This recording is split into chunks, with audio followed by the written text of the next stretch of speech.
you have some little 5-year-old person who speaks in sentences. He can't read the words, spell the words, diagram the sentence, doesn't know a noun from a verb, but he can talk to you. Basically, I play music the way a 5-year-old talks.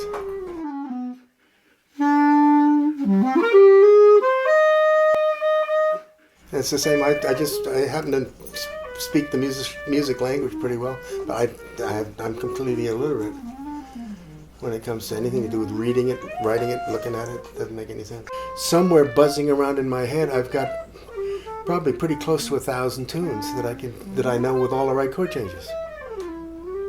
And I can usually associate the name of a tune with the melody almost instantly. I can't remember my social security number. How does that work?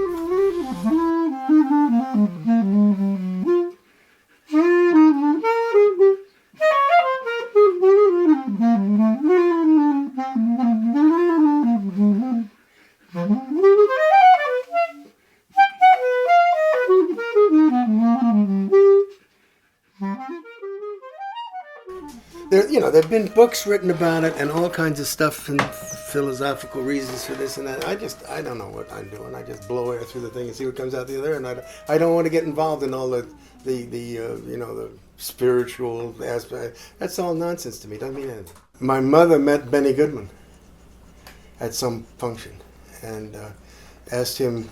She was not shy about talking to people, and she asked him, "What do we do? You got this 13-year-old who doesn't do his homework and he skips classes and all he does is play a recorder by ear and flunk all his schoolwork." And Benny said, "Buy him a clarinet." And so she did.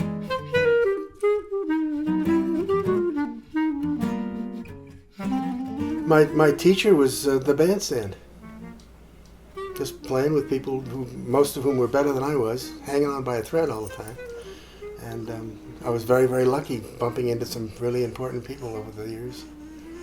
I will be 78 in June, which doesn't sound all that bad until I start thinking it's only 2 away from 80, and that scares the hell out of me. It really does. And I don't know what's next. Yeah, I'm going to wait and see what happens. I could probably try to plan things, but I have a very short attention span, so I'd probably forget.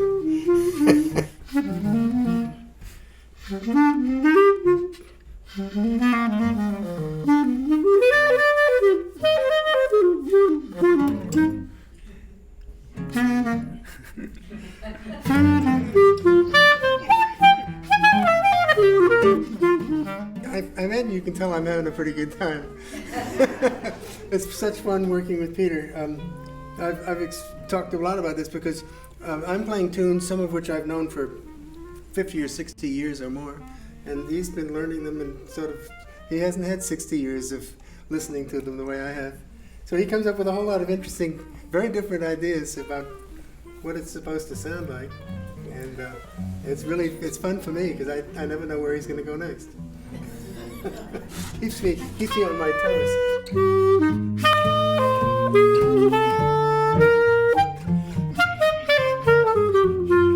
I can only play what I hear in my head.